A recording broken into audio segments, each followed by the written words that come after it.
Magulang ay kailangan sa mga batang manonood. Lupahangin na tubig at sa langit mo, sana'y umimlay ako. Galit ka sa akin. Ako na lang. Huwag ka naman dadamay ng iba. Totoo po bang niloloko mo siya? Ako ang tinuturo ni Maylene na nagsabing si Barbie raw ang kapatid ni Andre. Ano lang sasabihin ng mga tao sa aking pagiging ina? Teacher pa naman ako. As far as I'm concerned, pumayag ka na gamitin ang anak mo sa ploy na to. So, ibig sabihin din nun, hindi rin siyang anak-anak ng nanay Remy mo? Natutuwa ako na hindi kapatid ni Kuya Andre si Barbie at hindi na magiging nanay si nanay Remy. Paano mo re-respetuhin ng isang tao na naging dahilan kung bakit nasira ang buhay mo? Kaya ka talaga, Andre. Wala kang utang na loob.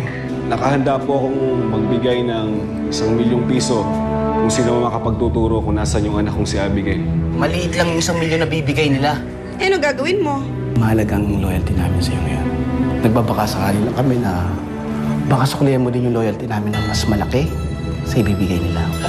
Simula ngayon, wala na tayong talent manager relationship na tinatawag. You want your freedom? Go! Get free! Yung reward na 1 million, gusto mo tayo na malati. Tsaka sasabihin natin sa kanila kung sino yung tunay na kapatid ni Andre.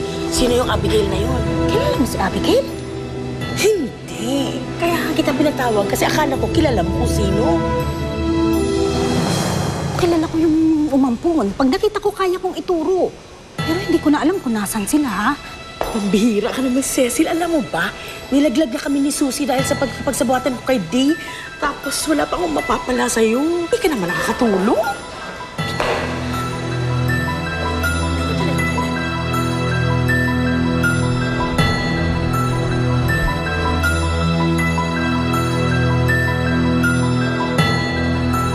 Dito. Anong ginagawa mo rito? Babalik rin mo pa ako, no? Trader ka. Siyempre naman, sir, hindi, oh. Nakikitingin lang. Makikitingin, pwede ba? Dito, tigilan mo ako. Alam mo kung ako sa'yo, umalis ka na dito. Kukontakin kita mamaya, meron akong bagong iaalok sa'yo, ha? Okay na. Sige na, doon ka na. Sige po.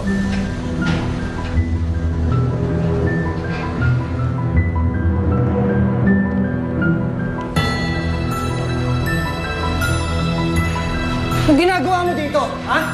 Aamin ka na ba na alam mo kung nasan si Abigail? Ha? Kaya ka nandito, di ba? Pwede ba?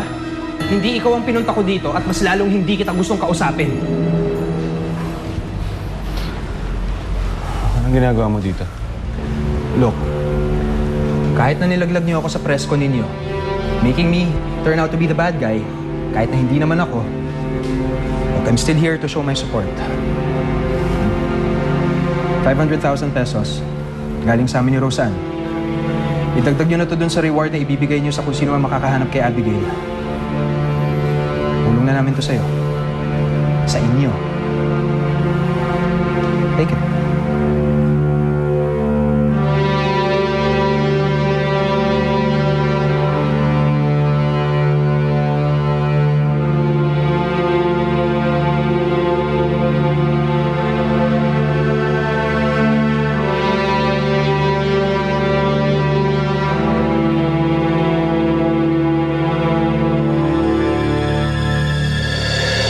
Maganda akong balita sa'yo. Habang kinakausap ko kanina si Mr. D, medyo nararatay siya sa mga sinasabi ko. Talaga? Oo. Sa tingin mo papayag siya? Malamang maglalabas yun. Maghintay-hintay lang tayo. Teka lang, paano mo siya nakausap? Buti nakaharap mo siya. Eh, di ba nga, ni telepono, ayaw tayong kausapin nun? Para-paraan lang yan, Jo. Alam mo naman ako, madiskarting tao.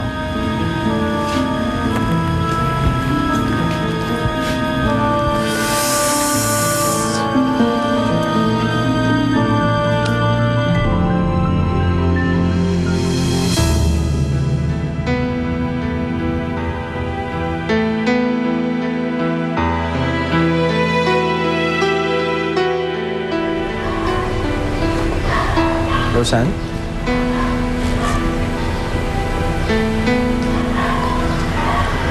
Sama ba pakiramdam mo?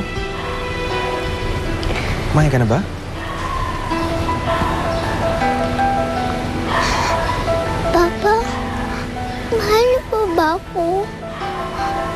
Siyempre naman, Rosa. Anong klaseng tanong yan? Kung mahal niyo po ako, bakit po kayo nagsisinungaling sa akin? Papa, alam ko na po yung totoo. Narinig ko po na kinakausap ni Yaya sa Mrs. Tamundong. Sabi ko, sabat daw kayo sa gulo. Bakit po kayo nagsisinungaling sa akin? Sabi niyo sinisiraan nila kayo. Yung pala, totoo naman. Bakit po pinapahirapan sila, Kuya Andre? Bakit po sila nilaloko?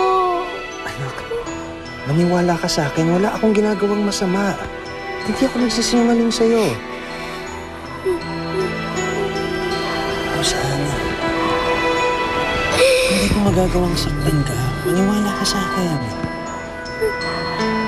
Alam mo ba kung saan ako galing ngayon lang? Alam mo, kakagaling ko lang sa Kuya Andre mo. Nagbigay ako ng pera sa kanila para makatulong sa paghahanap sa kapatid niya. Kay Abigail, sa anak ni Eric. Kung saan totoo yun? Maniwala ka sa akin, hindi kita masasaktan. Hindi ko kayang saktan ka. Maniwala ka sa akin. Naniniwala na po ako.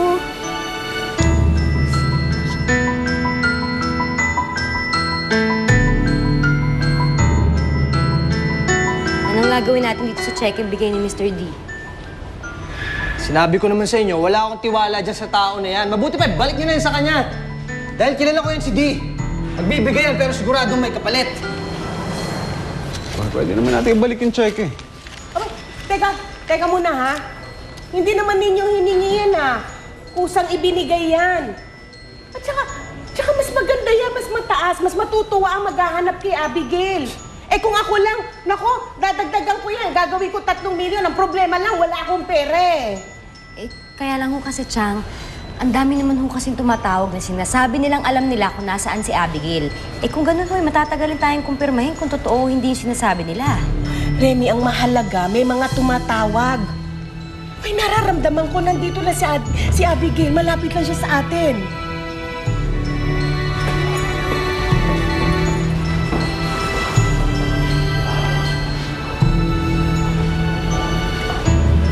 Gusto kong tumulong sa paghahanap kay Abigail.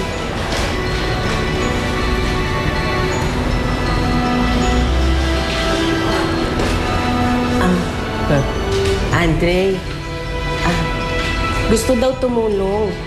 Huwag mo naman titigan lang.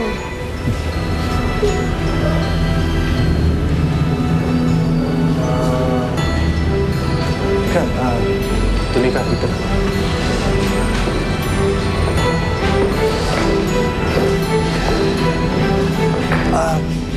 Excuse me. Si Miklik na lang muna.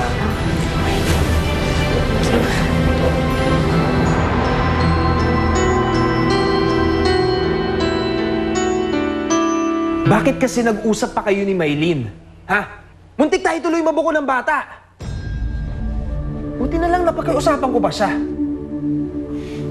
Ano ba gusto mong mangyari, Cecil? Gusto mo bang mawalan ng trabaho? Di ba? Ang sabi ko, kung pa pwede magtago ka lang at si Roseanne na lang ang asikasuhin mo.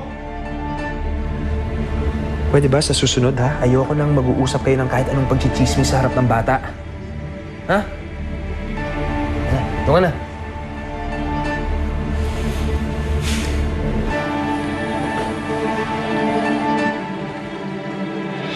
Ano ba yung pag-uusapan natin?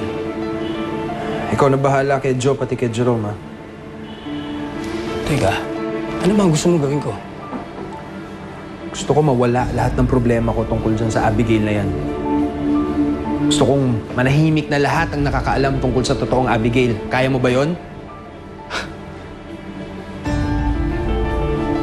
Madali lang gawa ng paraan yan. Ang tanong, magkano? Sobra ba sa 1.5 milyon? 1.5 milyon?